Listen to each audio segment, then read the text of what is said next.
Assalamualaikum warahmatullahi wabarakatuh. Sahabat muslim yang beriman, dalam kehidupan umat Islam, kita sering menyaksikan suatu perbedaan. Bahkan tidak hanya satu, melainkan berbagai macam perbedaan. Sebagian mengangkat tangan saat takbir dan sebagian lagi tidak. Ini adalah salah satu contoh suatu perbedaan.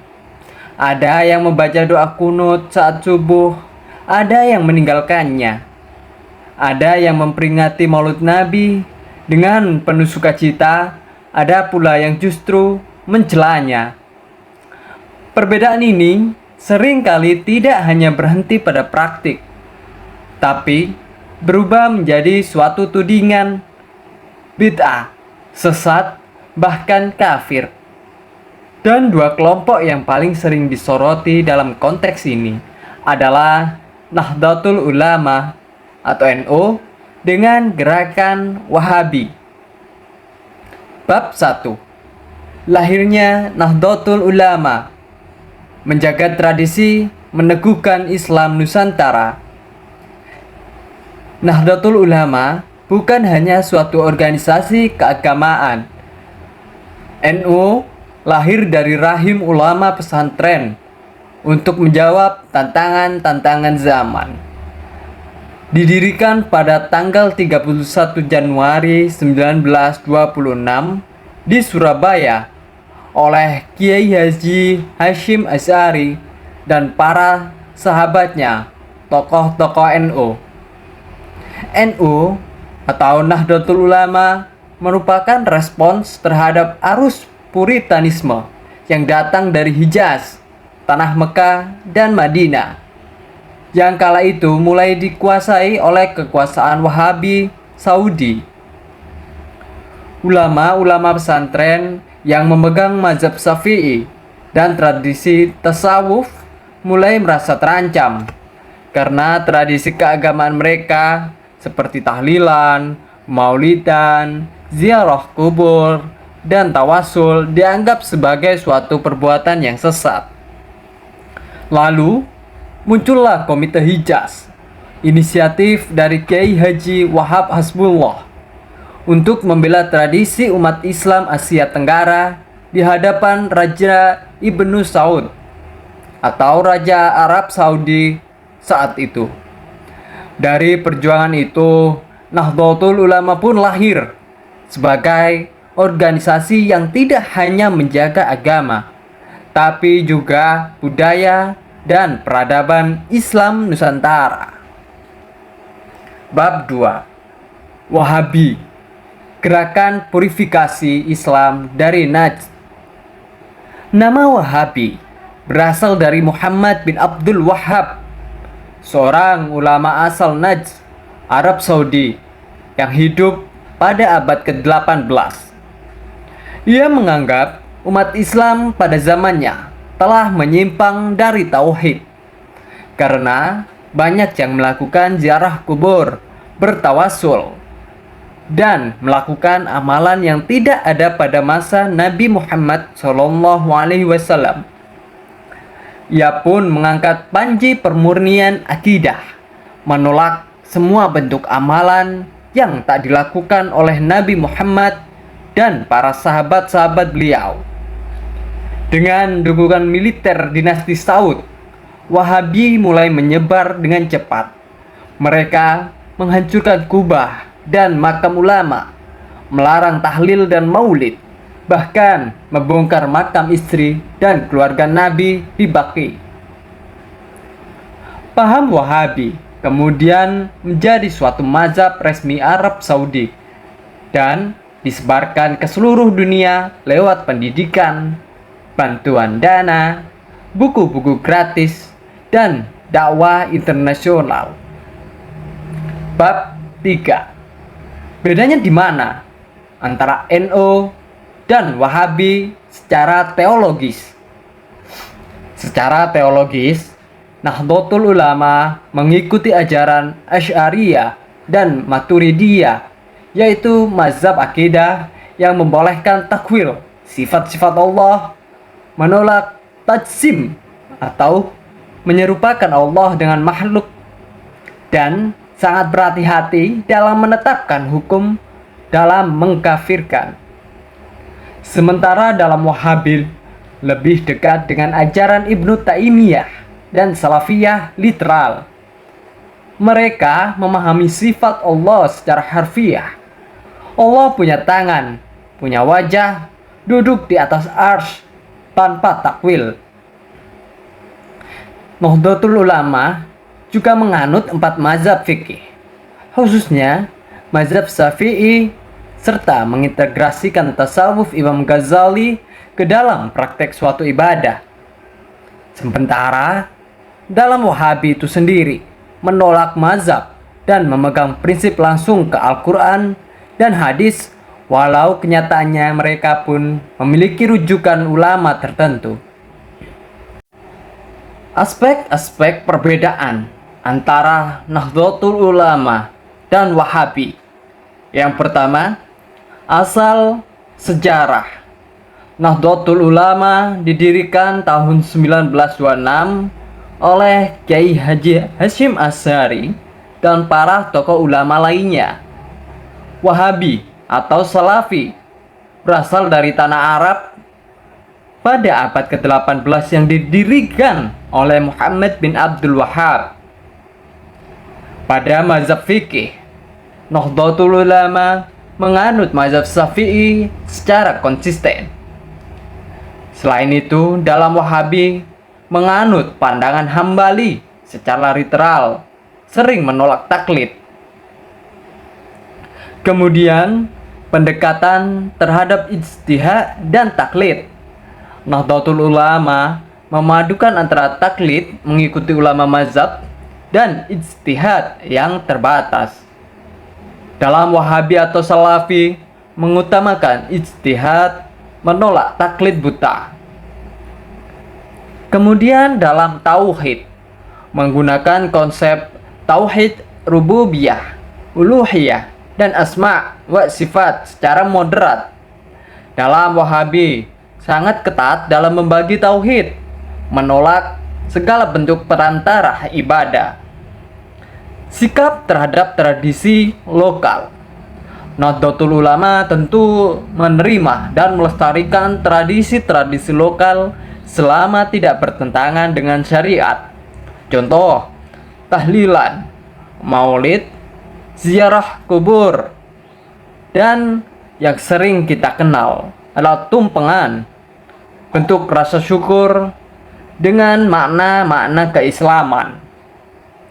Dalam Wahhabi menolak tradisi yang tidak ada dalam masa Nabi, seperti maulid, tahlilan, yasinan, dan beberapa hal kebudayaan lainnya.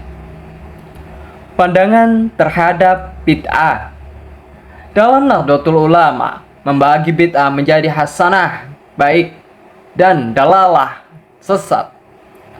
Dalam Wahhabi, semua bid'ah dalam agama dianggap sesat dan harus dihindari. Kemudian dalam ziarah kubur dan tawasul, Nahdlatul Ulama dianjurkan selama tidak disertai kesyirikan, tawasul dengan ulama atau orang soleh dibolehkan. Dalam Wahhabi ditolak jika mengandung unsur tawasul atau tabarruk dengan kubur. Tasawuf atau sufisme dalam Nahdlatul Ulama diterima dan dipraktikkan. Banyak warga Nahdlatul Ulama mengikuti tarekat seperti Qadiriyah atau Naqsabandiyah. Dalam Wahhabi umumnya menolak tasawuf dan tarekat karena dianggap tidak sesuai dengan sunnah. Sikap politik Nahdlatul Ulama cenderung moderat dan nasionalis religius, sedangkan dalam Wahhabi cenderung apolitis atau hanya mendukung pemerintah yang dianggap sah menurut syariat mereka. Dan yang terakhir, ciri utama Nahdlatul Ulama memiliki Islam tradisionalis, ramah budaya, sangat toleran. Sedangkan dalam Wahabi, Islam Puritan, tekstualis, ingin kembali ke praktik Islam pada masa Nabi. Tentu hal ini banyak perbedaan antara Nahdlatul Ulama dan juga Wahabi. Kemudian kita masuk pada bab kelima, tradisi atau bid'ah. Bagi Nahdlatul Ulama, tidak semua yang tidak dilakukan Nabi disebut bid'ah. Dan inilah perbedaan yang sangat mencolok antara Nahdlatul Ulama dan Wahabi. Pada kaidah fikih al-'ada muhakkamah, kebiasaan yang baik bisa menjadi dasar hukum. Amalan seperti berzanji, burda, sholawatan, istighosah, dan haul para wali dianggap sebagai bagian dari bid'ah hasanah, inovasi yang baik dalam pendekatan kepada masyarakat. Sementara dalam Wahabi memiliki pandangan sempit tentang sunnah. Mereka memegang hadis kullu bid'atin dalalah, atau setiap bid'ah adalah sesat secara literal, tanpa membedakan antara bid'ah, mahdah, dan ghairu mahdah.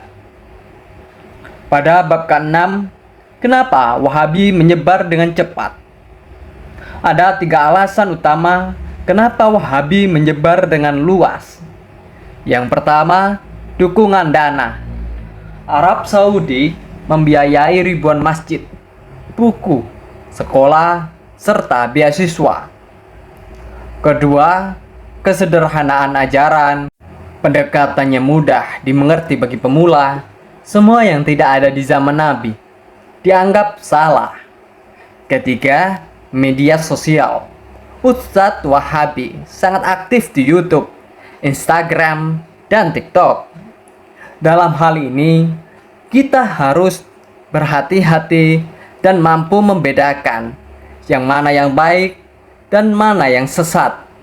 Karena tidak ada batas ruang dalam media sosial.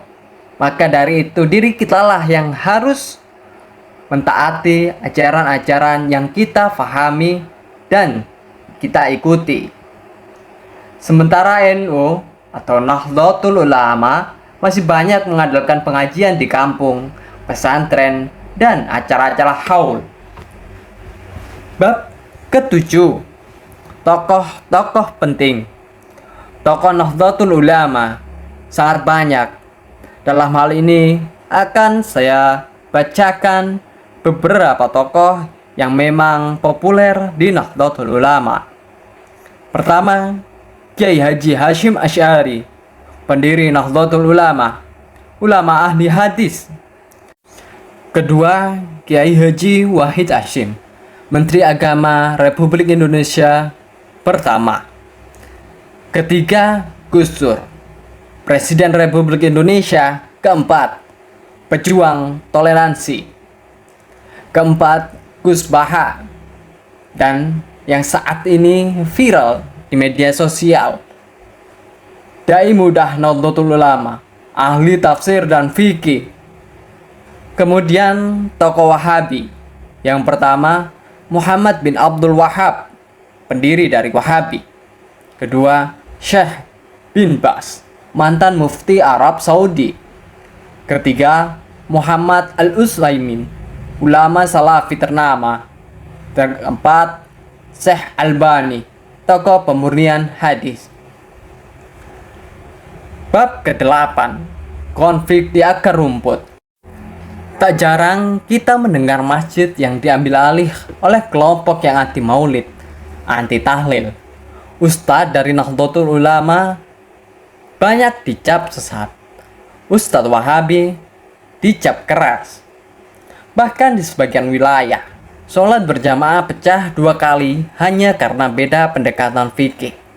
Masalahnya bukan pada ilmu, tapi pada fanatisme buta dan kurangnya adab. Bab 9, Islam Nusantara versus Islam Arab. Banyak orang yang menuduh Nahdlatul Ulama sebagai Islam kejawen atau terlalu membudayakan agama. Padahal Nahdlatul Ulama tidak sedang mencampur agama dan kebudayaan, melainkan mengislamkan budaya itu sendiri. Nahdlatul Ulama memegang prinsip al-muhafazah ala al-qadim asy-syalahi wal akhdu bil jadid al-aslah, menjaga tradisi lama yang baik dan mengambil hal baru yang lebih baik. Islam Nusantara adalah wajah Islam yang lembut, ramah, dan penuh senyum, yang menolak kekerasan, radikalisme, dan takfir. Nahdlatul Ulama dan Wahabi adalah dua jalan, bisa jadi berbeda arah, tapi sama-sama ingin menuju Allah Subhanahu wa Ta'ala. Perbedaan kita adalah suatu ujian, bukan untuk diperdebatkan tanpa henti, tapi untuk menguji sejauh mana kita berlapang dada. Wallahu a'lam bissawab. Wassalamualaikum warahmatullahi wabarakatuh.